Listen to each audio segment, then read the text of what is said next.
Bienvenue dans cette nouvelle édition du Morning News. Voici les titres de l'actualité.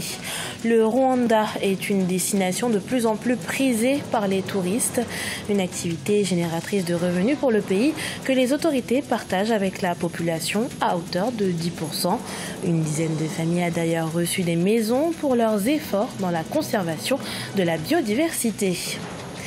La coopération et le renforcement des relations bilatérales pour le développement de l'Afrique, c'est ce qui est ressorti des discussions du 10e sommet des BRICS. Des recommandations qui vont dans le sens de l'Ubuntu, promues par des économistes et autres experts. Et puis au Sénégal, le phénomène de noyade prend une ampleur inquiétante. 40 décès ont été recensés en 2 mois. Les autorités veulent mettre fin à cette situation en interdisant la fréquentation des plages privées. Mais avant de développer ces titres, la Guinée-Bissau s'active pour la préparation des élections législatives. Et pour l'aider à mener à bien ces tâches, l'UEMOA et la CEDEAO ont annoncé un appui financier de 2 millions de dollars.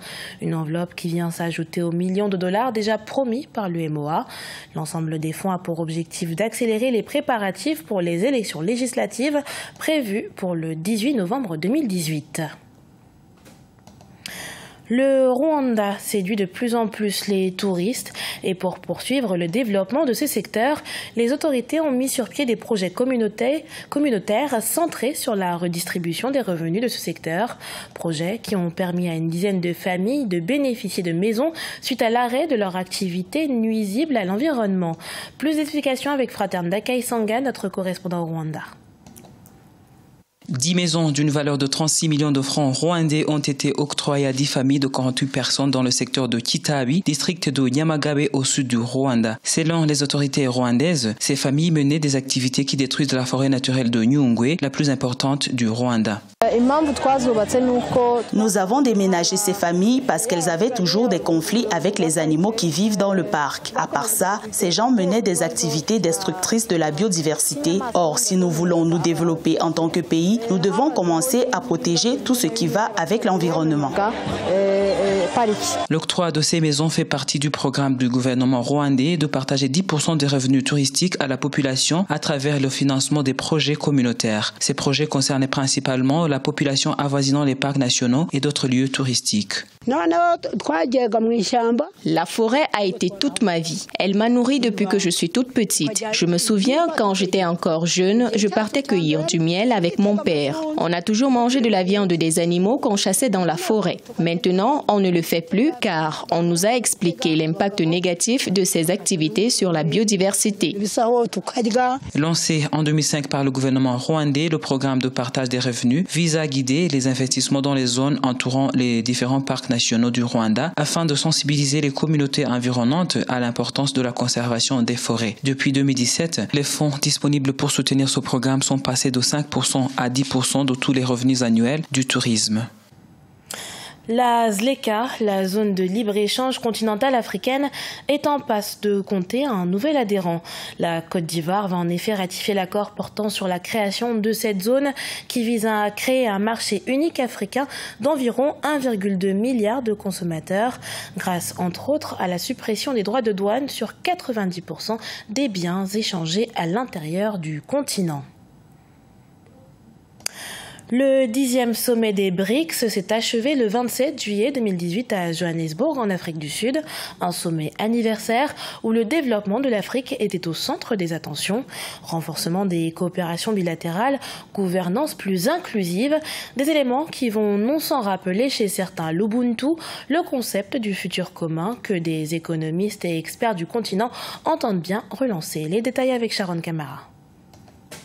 Au sommet des BRICS à Johannesburg, le président chinois Xi Jinping s'est exprimé sur l'importance des relations internationales entre la Chine et l'Afrique, une idée de futur commun pour un meilleur développement baptisé Ubuntu en Afrique australe. L'Ubuntu est un terme qui signifie que l'Afrique atteindra son but, ses objectifs socio-économiques, politiques et culturels, lorsque nous travaillerons tous ensemble. Le futur commun dont parle le président Xi Jinping correspond à la philosophie de l'Ubuntu et aussi à l'effort panafricain que l'Afrique attend depuis de nombreuses années. Alors que l'Ubuntu prône le partage des connaissances en faveur de la croissance, Francis Ondinti estime que l'accent doit être mis sur le savoir-faire technologique. Je pense que les pays africains peuvent s'inspirer de la connaissance chinoise et de la philosophie panafricaine pour réaliser leur Ubuntu et ainsi s'unir du Cap au Caire, de Mogadiscio à l'Afrique de l'Ouest et partout à travers le continent. C'est comme ça que le continent aura la paix et c'est le meilleur modèle de développement et de sécurité. En plus des économistes qui voient dans cette philosophie une solution de développement, la notion de l'Ubuntu, très connue en Afrique australe, a souvent été encouragée par des personnalités du continent comme Desmond Tutu et Nelson Mandela. Le Sénégal connaît actuellement une recrudescence des noyades. Les autorités déplorent à ce jour près de 40 décès depuis le 2 juin dernier. Un phénomène face auquel les autorités se mobilisent et envisagent l'interdiction de la privatisation des plages. Reportage d'Ella Djindjaï, notre correspondant à Dakar. Depuis le début de l'été, le nombre de noyades est en hausse dans les plages de Dakar. En 2 mois, 40 personnes sont mortes par noyade sur les plages de Dakar. Entre vendredi et dimanche passé, soit en l'espace de 72 heures, 11 jeunes ont perdu la vie par noyade sur le littoral de Guédiawaye.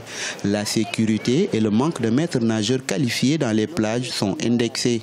C'est à cause du manque d'effectifs. Ici à Bessiao, il y a des maîtres nageurs, il y a la sécurité. Donc, mais les autres plages qui n'ont pas de maître nageur, qui est accès à tout le monde, là-bas on doit faire une sensibilisation. Une situation qui n'est pas nouvelle dans la banlieue puisque l'année dernière, en 2017, le pays a enregistré plus de 300 cas de décès de noyades. Pour certains, toutes les plages de Dakar sont privatisées. Cette situation fait que les jeunes fréquentent les plages interdites. Les gens n'ont pas les moyens de se payer une baignade, donc ils préfèrent les plages interdites, ignorant les dangers. L'idéal, c'est qu'on revoie la gestion des plages. Je crois que ce qui manque réellement dans ce pays aujourd'hui sur la question des plages, c'est de sécuriser les plages. Bon, il est de devoir de l'État du Sénégal de sécuriser les plages en faisant, par exemple, des barrières à 300 à 400 mètres à l'intérieur pour freiner les vagues, ce qui empêcherait et réduirait les noyades. Le ministre de l'Intérieur, Aly Ngouille Ndiaye, a annoncé une possible nationalisation des plages, ceci pour lutter contre la recrudescence des noyades. Dans l'actualité également, le cosplay ou costume playing s'expatrie au Maroc. La pratique née aux États-Unis dans les années 60 gagne en popularité dans le royaume chérifien où de plus en plus de jeunes se parent de tenues pour ressembler à leurs héros de manga ou de jeux vidéo favoris et a même incité une jeune artiste à se lancer dans la création de ces costumes hors normes. Découverte dans ce sujet de Solange Dubois. Sanae Zaki tente de reproduire fidèlement le costume de l'un de ses personnages préférés. Elle coupe et coud soigneusement le tissu avant de l'équiper d'un mannequin jusqu'à ce que toutes les pièces soient réunies. Inspirée par les concours internationaux de cosplay, cette artiste autodidacte a consacré de nombreuses heures à peaufiner son costume. Il faut compter en moyenne 2 semaines à 1 mois. J'ai décidé de devenir cosplayeuse en 2015 en voyant le travail d'autres artistes. Mon premier cosplay représentait la princesse Mononoke. Je l'ai présenté pour la première fois à Tanger et beaucoup de gens ont apprécié mon travail. Depuis, j'ai fait d'autres cosplays. Popularisé par les salons de jeux vidéo, le cosplay trouve son origine du côté des États-Unis dans les années 60. Un phénomène qui commence à prendre de l'importance au Maroc grâce à la culture manga arrivée dans les foyers au début des années 2000. D'après mon expérience et le retour des gens dans la rue, les Marocains apprécient ce nouvel art, surtout quand ils comprennent que le costume a été réalisé par moi-même. Ils sont curieux de connaître cet art et me questionnent sur les matériaux que j'ai utilisés. Les commentaires des gens sont toujours encourageants. Les amateurs de cosplay ont l'occasion de se réunir au Maroko Mall Manga Festival, événement qui se déroule chaque année à Casablanca. De son côté, Sanae Zaki espère un jour faire de sa passion un métier. Son rêve, pouvoir représenter le Maroc lors de concours internationaux. Ce journal a été préparé par l'ensemble de la rédaction. Merci pour votre fidélité. Dans un instant, une nouvelle édition de l'actualité sur Africa 24.